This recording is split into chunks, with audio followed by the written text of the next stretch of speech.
right at 1 o'clock, everyone. Thank you so much for joining us. My name is Jason Owens. We are joined today by our resident expert, Herb Fancher. Herb has been with the company. How long has it been, Herb? You've been here quite a while. It's been about 5 years. Okay. Yeah. Okay, super. And how long have you been in the industry? Oh, longer than I like to admit, but it's probably been close to 30 years. Wow, no kidding. Various aspects of the industry, with environmental consulting to power plant studies to soils work to water quality instrumentation to selling bugs. Got it. Fantastic. Well, we are thrilled to have you on today's webinar. We're going to talk about how to minimize grease in your collection system. And I know that these are going to have a lot of good practical takeaways. So if you happen to have a sheet of paper handy, go ahead and grab that and pull it over, because we're going to cover a couple of things that you may not have heard somewhere else. So I'm looking forward to that. And if you don't mind, for those of you who are here on the system, I know that we have a few people who've called in. We have some people who are here on your PC or on your laptop. If you're able to, I would love for you to go ahead and find the chat window. And inside the chat window, just say, hey, I'm from such and such town. That would be great. Don't be afraid to use the chat window. I'm going to go ahead and monitor that throughout the webinar. And as we're doing that, what I'll probably do is after you type in your question, I'll find a good respectful place and maybe jump in there so I'm not cutting Herb off mid-sentence. But we'll try to get your question answered during the webinar as quickly as possible. And of course, we're going to have Q&A at the end. So this will not be a super duper long drawn out. I think, what was it, Herb? You said it's going to be somewhere around 20 minutes maybe? I think probably about 20 minutes. Okay, yeah. Super. Yeah. So I'll get out of the way here. And Herb, I'm going to let you take it away. How to minimize grease in your collection system. Great. Thanks, Jason. And thank you to everybody that's joined us. I appreciate it. And hopefully you'll find something from this presentation that you can take away and use and make practical in your operation. So first, just a little bit about who we are. If my page down button will work here. We're a small privately owned business. Some of you have known about BioLynceus for a long time. We've actually been in business for over 25 years, providing solutions to the water and agricultural sectors. And what we feature is a proprietary blend of bacteria that we never freeze or dry out. They're live when they come to you. So this slide shows kind of an overview of everything that we're involved in. We're not going to try to talk about all of these things today. We're just going to talk about one aspect, the FOG or fog reduction, primarily in your collection system, but it also relates to your wastewater treatment facility, whether it's a mechanical plant or a lagoon system. But before we get into that, I think we have to dispel some ideas that people have about using bacteria or doing bio-augmentation. And I found this little coffee company in Moab a few months ago. And this just shows to me that not all snake oil is sold as bio-augmentation. In fact, EPA has recognized bio-augmentation as truly an innovative technology. And this was from a report back in 2013 where EPA does recognize bio-augmentation, and they say that the benefits here are in capital costs and operation and maintenance savings. So I guess if EPA endorses the technology, it's something that maybe we can look at. So what is fog? First of all, a definition, and most of us know that, but it does have kind of a standard definition. It's a liquid or solid material that solidifies or becomes viscous at between freezing and 150 degrees. It's composed primarily of fats, oils, or grease from animal or vegetable sources. So it applies, the term fats, oil, and grease, or as I call it, fog. But some people just call it FOG. Oil and grease or oil and grease substances can be referred to as a lot of different names, but we all recognize it when we see it. Grease buildup in sewer lines is a huge maintenance problem for most municipalities and wastewater districts. I've heard it said that at least 60% of the trouble in maintaining sewer lines is a result of grease. Um, so it does interfere with the proper operation of the collection system and the entire system, actually, partly because it hardens as it cools and fills up those, it can clog the lift stations, interfere with the pumps, collect on the cables. It can actually reach a point where it creates blockages in the sewer lines and cause those nasty SSOs or uh, the sewer system overflows. Not only does it block it, but it decreases the flow rate, so that can have an impact on other things downstream. And with those slow flow rates, it increases the chances of creating H2S, because any oxygen that may be in that sewer line gets depleted, and those H2S forming bacteria love that anaerobic condition and just produce that nasty gas. So as I mentioned earlier, it not only interferes with the collection system, but it can cause problems at your wastewater treatment facility. The photograph on the right is a lagoon system. They had a slug of grease come in, and this was several months after they actually had so much grease that it killed off the lagoon operation. And they had to take some pretty drastic steps to bring back the biology in the ponds, but the grease was still there several months later. Not to the extent that it was when things got killed off, but you can see just around the edges that there's kind of a persistent accumulation of grease. Picture on the left is of a SBR mechanical facility, and you can see there that there's quite a bit of foaming, and that foaming is usually caused by filamentous bacteria that thrive living off the grease that comes into the system. So when your pipes get plugged up with grease, they create what happened on the right, an SSO. And we'll talk a little bit more about SSOs and what that can mean to your finances when we get to talking about having a fat, soil, and grease, or a grease ordinance for your community. So the fog is really a natural byproduct of cooking and the food preparation process. It can come from restaurants. It could come from just your local residents and their practices that have been handed down for generations. Typically, if people that aren't educated and concerned about it just pour grease down the drain, and that ends up in our collection systems and causes trouble. So what can we do about it? First of all, and probably the easiest thing that most of us default to, is to do nothing. When we do nothing, of course, we're running the risk of damage that it will be created throughout the systems that we have in the collection system and at our treatment plant. We just sometimes decide we're not going to do anything. We'll just live with the grease that accumulates on our hardware and throughout the pipes.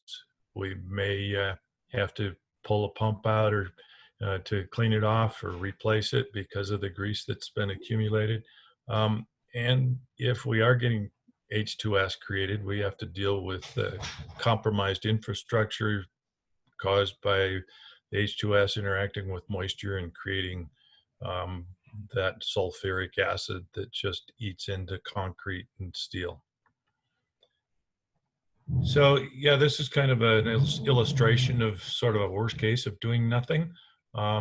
Grease got into the this mechanical plant, created so much foam in their aeration basins that it just really overflowed their steps and went down into the parking lot. So as I mentioned earlier, this is a result of filamentous bacteria living off of the grease that's floating on the surface of the different systems. And this is something you really don't want to have to explain to your community, or, when you talk to your regulators, you have to report that you had sewer system overflow, it entered your storm drains, and um, they're not happy with you. One of the other things that you can do is educate your community.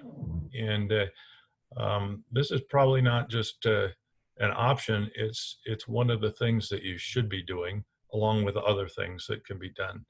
Um, Community and the people in your community really need to be educated in how to dispose of grease properly.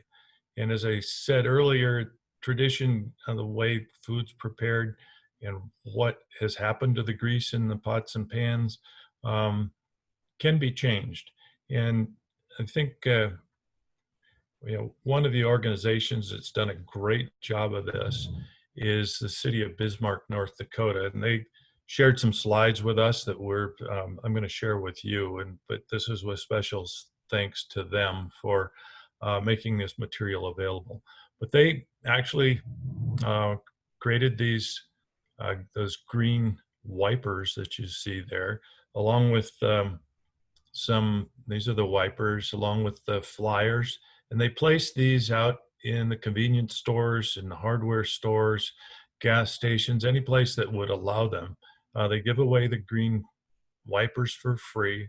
They're a little kit that has a display rack, has this grease menace to keep the paint out of the drain, um, flyers to help educate people. And it's cleverly done, which makes it interesting. Um, this is what their flyer looks like. There is some contact information here, so I'll leave this slide on here for a few seconds. So if you want to contact the city of Bismarck, please do that. They've been very good about sharing their information and being available to help others educate and get their community to keep the grease out of the drains of their systems. This is an example of the kind of poster that they did, and they did some real clever things with putting up putting a skin on their vehicle as that drives around town and reminds everybody that sees it. And they also put up a couple of billboards to even keep the community aware, but also visitors to know that we don't want grease in our drains in Bismarck. So what does that cost? And these numbers may be from a few years ago, but it gives us some ballpark ideas. As you can see, they did public service announcements on TV and radio shows and web space that they had. That was free. The 3 billboards were not very expensive. Vehicle wrap was a little costly, but it is kind of clever and attracts attention. And their printing cost for all those posters and pamphlets was less than $5,000, with a total of a little bit over $7,500. What's that worth? Well, you guys are the ones that have experienced the problems because of grease in your collection system, so you know that that's probably well worth the investment. And as some would say, it's priceless. So in addition to education, you really need to have a fog ordinance in your community. And this that requires grease traps in your restaurants, and not just physically requiring that they have them there, but they also need to be inspected and maintained properly. And that ordinance needs to give, that will give you the local authority to go in and inspect these restaurants that are possibly the greatest contributor to the grease problem that you have.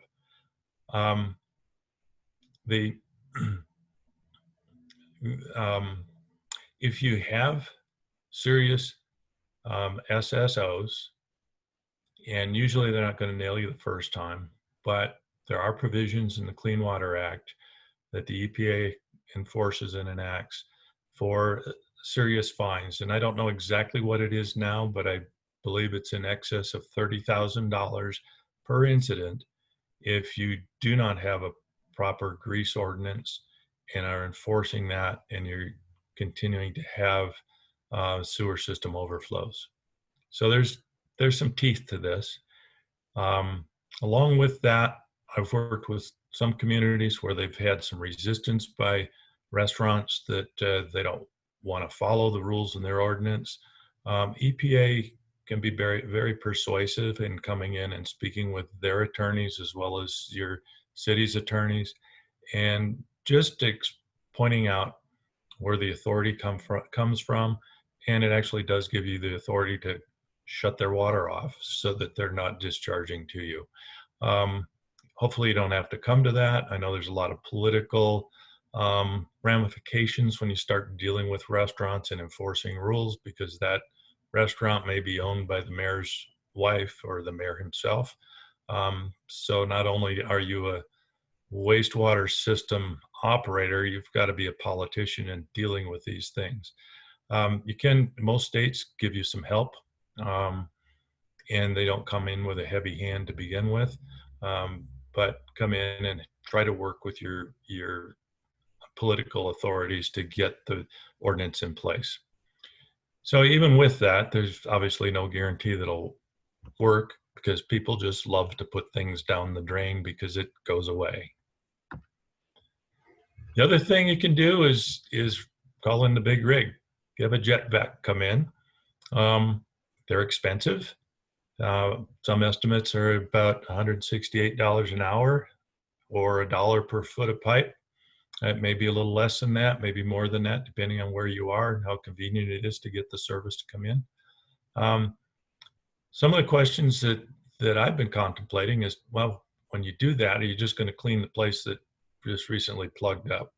What about the rest of the collection system? How often are you going to clean it? Do you just put it?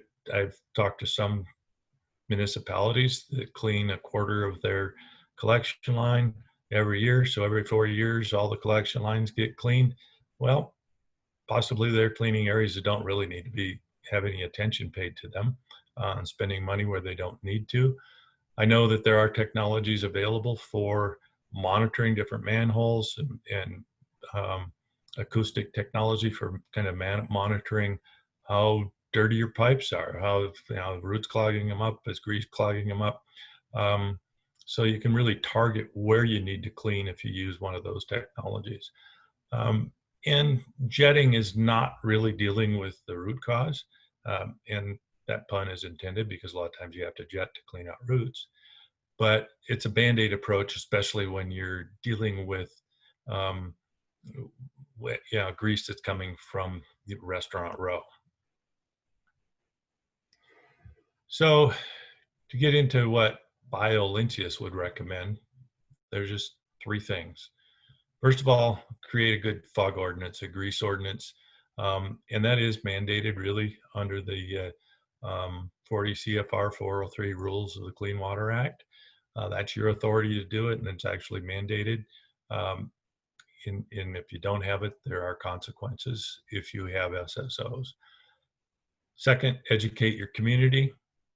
And third, we recommend using adding live bacteria, grease degrading microbiology to the collection lines.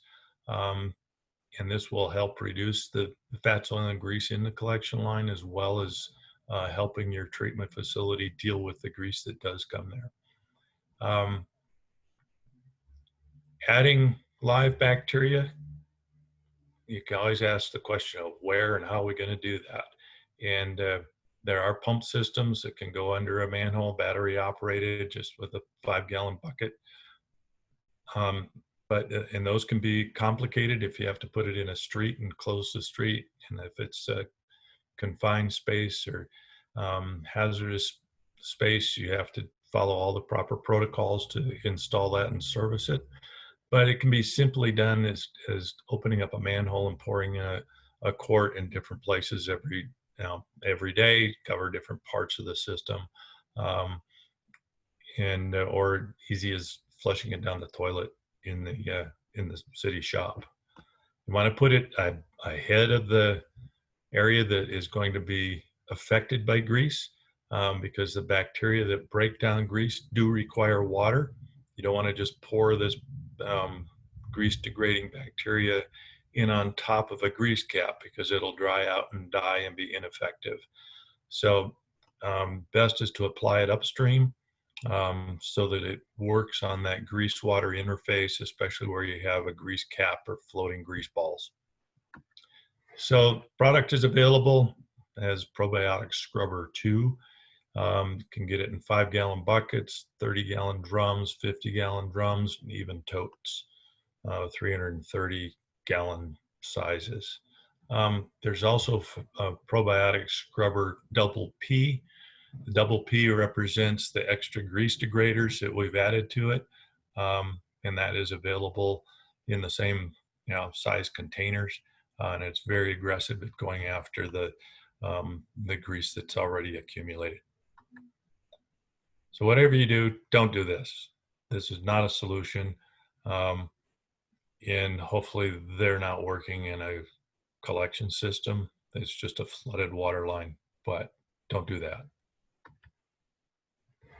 So a couple of case studies. This was a town of about 10,000 residents. It was a fairly small system, a 0.7 MGD facility.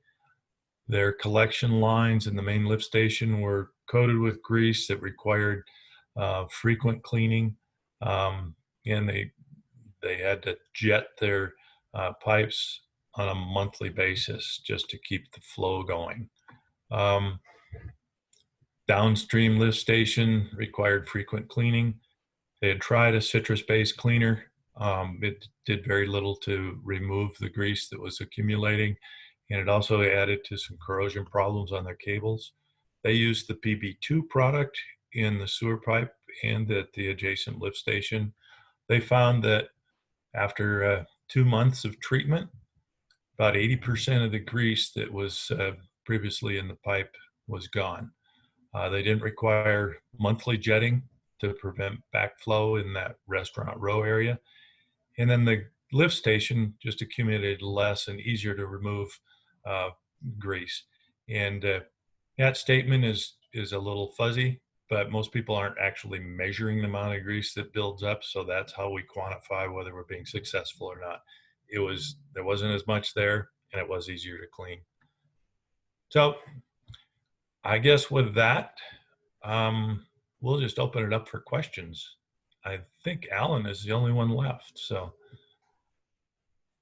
No worries, sir. Let's see, I'm getting my video started back up here. You had a slide here about 3 or 4 slides ago that had 3 different bullet points on it. One of those slides had a section that talked about the code. And I can't remember what Yes. the exact code was. So let's say 40 CFR 403, I believe it was. That's it. That's it. So if somebody were to begin that process, right? So maybe they don't have a fog ordinance, even though maybe they knew, okay, yeah, we'll get around to that soon, or get around to it someday. Where would somebody even begin to start crafting out their own ordinance? Well, we actually have a template that we could provide that has been provided to us, I think, from the city of Casper, Wyoming. It may have been another community. Okay.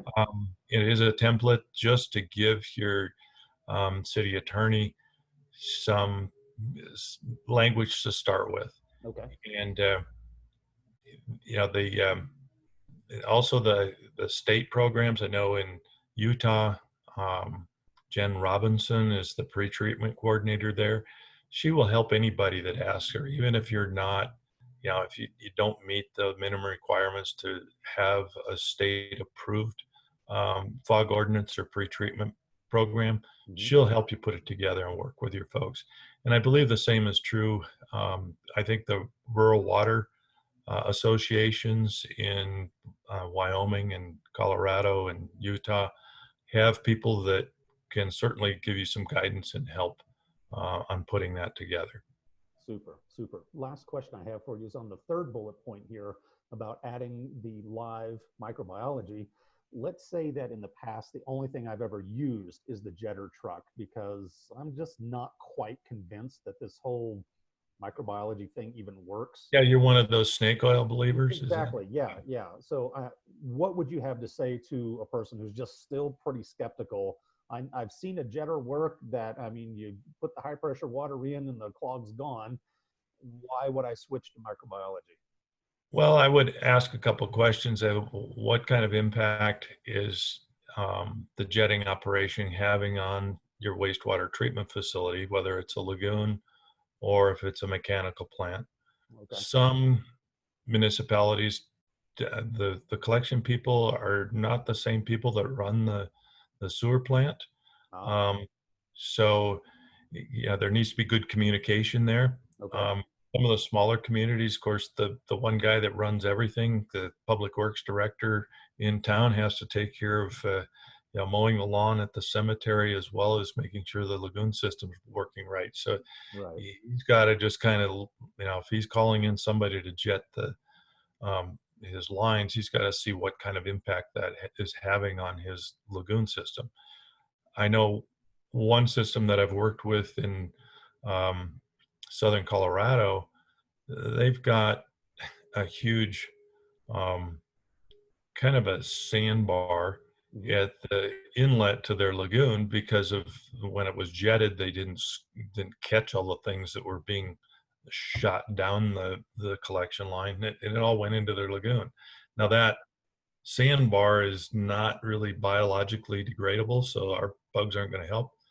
But it has created sort of it's a huge lagoon, so it could be a capacity issue if you wash too Hmm. much of that sand and rocks and gravel and debris down the pipe into your treatment system. Um, Also, I know some systems will add like a citrus or another type of degreaser with their jetting activity. Hmm. I'd be very concerned about those because of the impact they could have downstream on the treatment process um, at the wastewater plant. Okay.